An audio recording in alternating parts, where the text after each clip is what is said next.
Yo, you got the original Lone Wolf coming at you with a little brief video, and this is a screen share. I want you all to hear what this. You know what? I'm gonna try not to use no profanity. I don't want to give these people no energy. I want you guys to hear what this clown on the screen is saying. I believe this is the CEO of Moderna, if I'm not mistaken. If I'm not mistaken, I could be wrong, but he's some sort of big shot in this pharmaceutical nonsense. I want you guys to listen to what this man is about to say.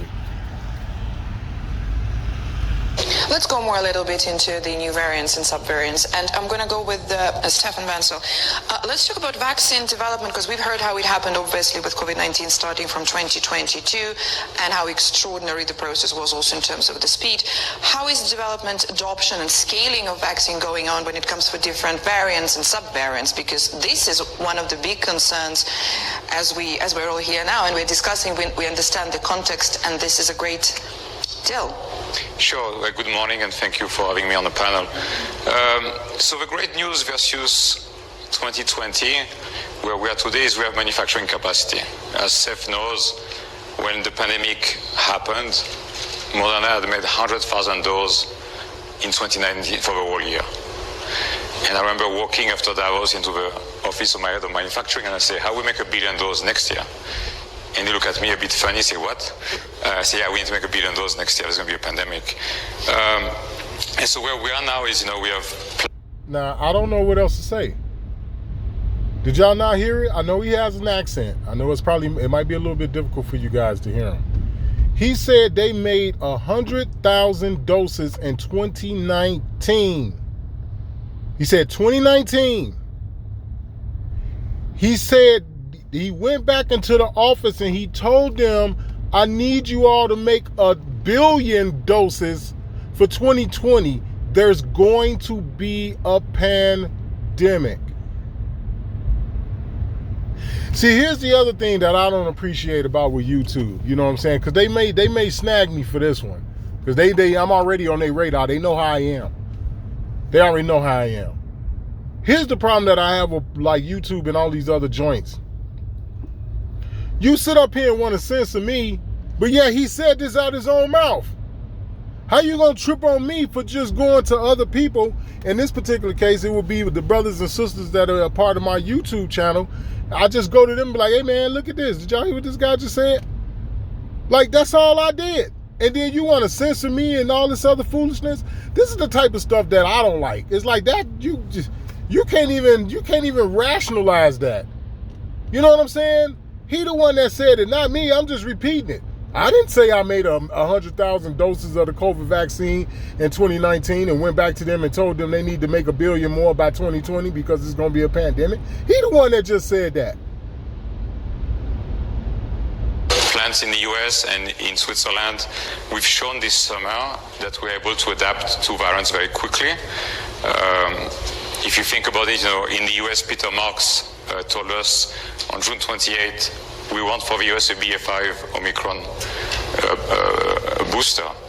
And by early September on Labor Day weekend, he was in US pharmacies, which kind of 60 days, which kind of, in the old world of vaccine. Did you see this? Listen to this. Now, I know that there's some trickery going on in this. I know that. I get it. I understand that, they're fluffing the numbers and they're doing this, they're doing that, they're manipulative, right? But the most important thing that I wanted you guys to hear was the fact that they already knew about this in 2019. Whether if it was 100,000 doses or 10,000, it doesn't matter. It doesn't matter. It was all a scam. Vaccines will have been years. Yeah, 5 years. Easily. Unthinkable. And I was just telling Seth before this discussion that I'm very excited that over Christmas, Moderna bought a Japanese company that has developed a new technology, new science from Tokyo University to shrink by 2 more weeks the time to get from deciding the sequence to having products ready. So it will not be ready for this summer for the booster that we're going to need in the fall of 23, but potentially by the fall of 24 it might be ready. And so we keep on working on technologies to improve that. The other piece that we are working on also, because Seth and I had many discussions over the last 3 years, as you can imagine, is how do we build manufacturing capacity around the world. You know, we had a lot of export restriction during the pandemic, which was really, really painful for a lot of obvious reasons. Even from countries who say we will not limit exports, trust me, they were. And so we're very excited now that we are building a factory in Canada. We already broke ground in the fall. We're building a factory in Australia. We are going to start a factory this quarter in the UK, and we're also going to start building a factory in Kenya. We're talking to a couple more countries because I would really like on every continent to have mRNA capacity, because the amazing thing about mRNA is you can use the same facility, the same plant, the same machines to make any vaccine you want. For example, you know, last night we announced we have positive data on our RSV vaccine for phase 3 with a very high 84% efficacy on the vaccine.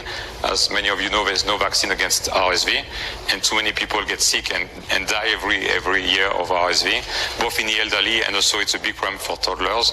And so we can use exactly the same machines in the same plant to make the other vaccine. So the flexibility is what I think also gives me hopes, not only for the variants that nature might throw at us, but also for other vaccines. Now, let me say this too to y'all, man, because, you know, look, I love y'all, man, and I care about y'all, and I'm just trying to do the best I can to help wake people up so you all can help me the way that I'm trying to help y'all. We have to help each other.